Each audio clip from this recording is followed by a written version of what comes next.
मेरे प्यारे दोस्तों, कैसे हैं आप सब लोग। आशा करता हूं कि आप लोग ठीक हैं। दोस्तों, क्या आप लोगों ने कभी सोचा है कि जब किसी इंसान की किसी दुर्घटना से मृत्यु हो जाती है और उसके शव को मुर्दा घर में रखा जाता है, तो उसके बाद भी उस मनुष्य की आत्मा उस मुर्दा घर और उसके आसपास भटकती रहती है। कई बार मुर्दा घर के कर्मचारी जो वहाँ पर लाशों को सुरक्षित तरीके से रखने का काम करते हैं, उन लोगों ने भी आधी रात को मुर्दा घर के अंदर किसी के रोने और ज़ोर ज़ोर से हंसने की आवाज़ सुनी है और कई बार लाशों के आसपास मंडराने का अनुभव भी किया है। दोस्तों, ये कहानी मुंबई में रहने वाले रघु नाम के एक व्यक्ति की है। रघु किसी काम की तलाश में छत्तीसगढ़ से मुंबई अपनी पत्नी के साथ आया था। उसकी पत्नी का नाम था विमला।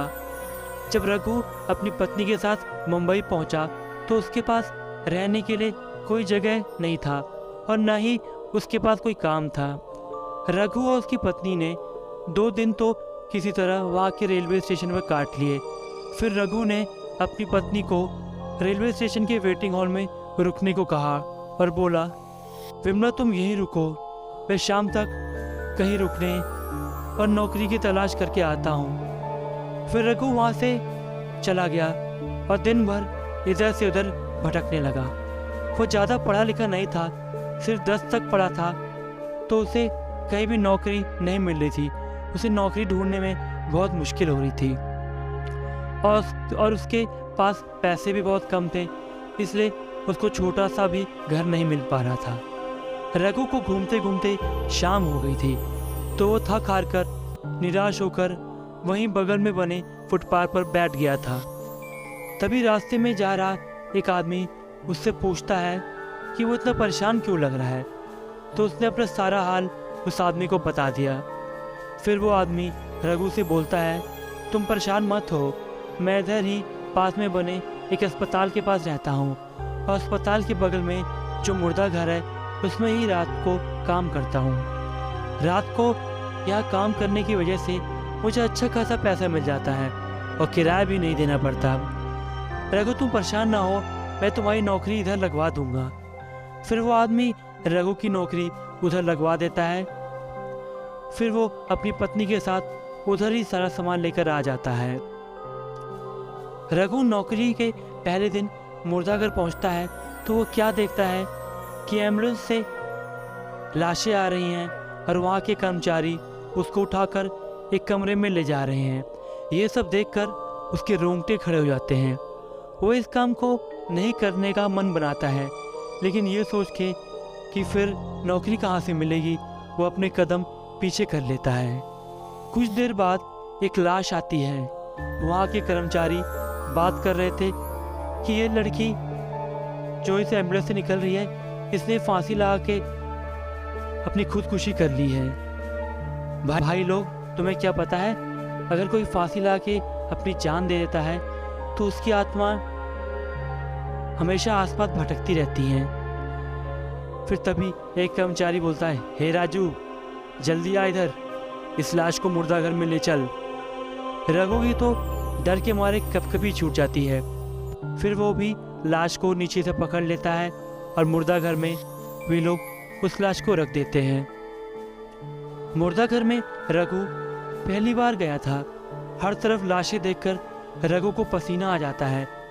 फिर रघु जैसे ही मुर्दा घर से बाहर निकल रहा होता है, रघु को महसूस होता है कि किसी ने पीछे से उसका हाथ पकड़ लिया हो, पर वो आगे नहीं बढ़ पा रहा था। रघु की तो माने धड़कने ही रुक सी गई। उसे लगा ये उसी लड़की की आत्मा है जो फांसी लगा के मर गई थी। वो जोर जोर से चिल्लाता है, बचाओ बचाओ, मुझे कोई तो बचाओ। रघु की आवाज़ सुनकर बाहर से सब लोग उसके पास आ जाते हैं।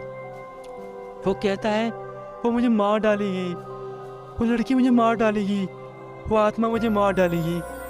अरे रघु, तुम्हें कौन मार डालेगा, इधर कोई नहीं है, सपने में हो क्या? रघु, तुम्हें जरूर कोई सपना आया है, तुम परेशान ना हो। फिर वो लोग रघु को बाहर ले जाकर कॉफ़ी पिलाते हैं और बोलते हैं, ले रघु, कॉफ़ी पी, सारी नींद उड़ जाएगी और भूत के सपने भी नहीं आएंगे। और वो लोग जोर जोर से हंसते हैं। रघु देर रात अपनी शिफ्ट खत्म करके अपने घर जाता है। घर जाकर वो खाना खाकर सो जाता है। रघु की आंख लगी ही थी कि रघु को घर के बाहर किसी औरत के रोने की आवाज़ आ रही थी और वो बोल रही थी, मुझे बचा लो प्लीज़, मुझे बचा लो, मैं मरना नहीं चाहती। रघु उस लड़की की आवाज़ सुनकर बहुत डर जाता है। वो सोचता है ये औरत कौन हो सकती है जो अकेले इतनी रात को रो रही है। रघु बहुत डर जाता है, लेकिन हिम्मत करके वो उस औरत के पास जाता है और पूछता है, आप इतनी रात को यहाँ इस मुर्दा घर के पास क्या कर रही हैं और आप रो क्यों रही हैं? वो औरत अचानक से अपना चेहरा ऊपर करती है। रघु देखता है कि उस औरत की आंखें चमक रही थी और उसका चेहरा जला हुआ था और उस लड़की के हाथ उल्टे थे और उसके गर्दन पर रस्सी के निशान भी थे। रघु को समझते देर नहीं लगती कि उस लड़की की आत्मा है जो फांसी लाकर मर गई थी। रघु हड़बड़ाकर नीचे गिर जाता है। वो आत्मा रघु के करीब आ जाती है। रघु उस आत्मा को देखकर बेहोश हो जाता है। अगले दिन वो अपने आप को अपनी पत्नी के सामने लेटा हुआ पाता है। वो अपनी पत्नी को सारी घटना बता देता है, लेकिन वो इस बात पर बिल्कुल भी विश्वास नहीं करती। वो बोलती है, रघु ये बार बार जो हो रहा है वो तुम्हारा भ्रम है, क्योंकि तुम मुर्दा घर में काम करते हो तो वही सब सोचते हो। रघु निराश हो जाता है और बोलता है, मेरा कोई विश्वास नहीं करता, अब मैं क्या करूं? रघु मन ही मन इतना डरा हुआ था कि वो काम पर नहीं जाना चाहता था, लेकिन मजबूरी में वो काम पर चला गया। और दिन की तरह ही रघु अपने काम में लग गया था। एम्बुलेंस में लाशें आ रही थी और वो उन लाशों को मुर्दा घर में रख रहा था। कुछ देर बाद रघु बहुत थक गया था। वो थक कर एक टेबल पर बैठ जाता है। थोड़ी देर बाद रघु बैठे बैठे झपकी लेने लगता है और अचानक से वो अपने आंखें खोलता है तो अपनी आप को एक बक्से में पाता है जहाँ पर लाशें रखी जाती हैं। तो उसकी आंखें फटी की फटी रह जाती हैं। वो मुर्दा घर में रखे बक्से जिसमें लाशों को रखा जाता है अपने आप को उसमें पाता है। वो छटपटाहट में अपने आप को वहाँ से बाहर निकालने की कोशिश करता है, लेकिन नहीं निकाल पाता। लेकिन बार बार कोशिश करने पे वो बक्से से निकल कर बाहर आ जाता है। वो मुर्दा घर का दरवाज़ा ज़ोर ज़ोर से पटकता है, लेकिन इस बार उसकी आवाज़ कोई नहीं सुन रहा था। वो थक कर वहीं पर बैठ जाता है। कुछ देर बाद वो क्या देखता है कि दीवारों के ऊपर से खून टपक रहा था और वो सारी लाशें जो मुर्दा घर में सो रही थी उठकर खड़ी हो जाती हैं और बोलती हैं, मुझे बचा लो, मैं मरना नहीं चाहती, हम सब मरना नहीं चाहते, रघु हमें यहाँ से बाहर निकालो। रघु अपनी जान बचाने के लिए इधर से उधर हाथ मारता है, लेकिन कुछ कर नहीं पाता। वो लाशें रघु के करीब आकर रघु को जकड़ लेती हैं। रघु जोर जोर से चिल्लाता है, लेकिन ना जाने आज उसकी सुनने वाला कोई नहीं था। कुछ देर बाद रघु के आंखों के सामने अंधेरा छा जाता है। अगले दिन जब रघु को लोग इधर से उधर ढूंढते हैं तो वो नहीं मिल पाता। तो लोग परेशान होकर उस मुर्दा घर में आते हैं तो क्या देखते हैं कि रघु की लाश उसी बक्से में पड़ी है जहाँ और लोगों की लाशें रखी हुई होती हैं। वो लोग समझ जाते हैं कि रघु के साथ क्या हुआ था।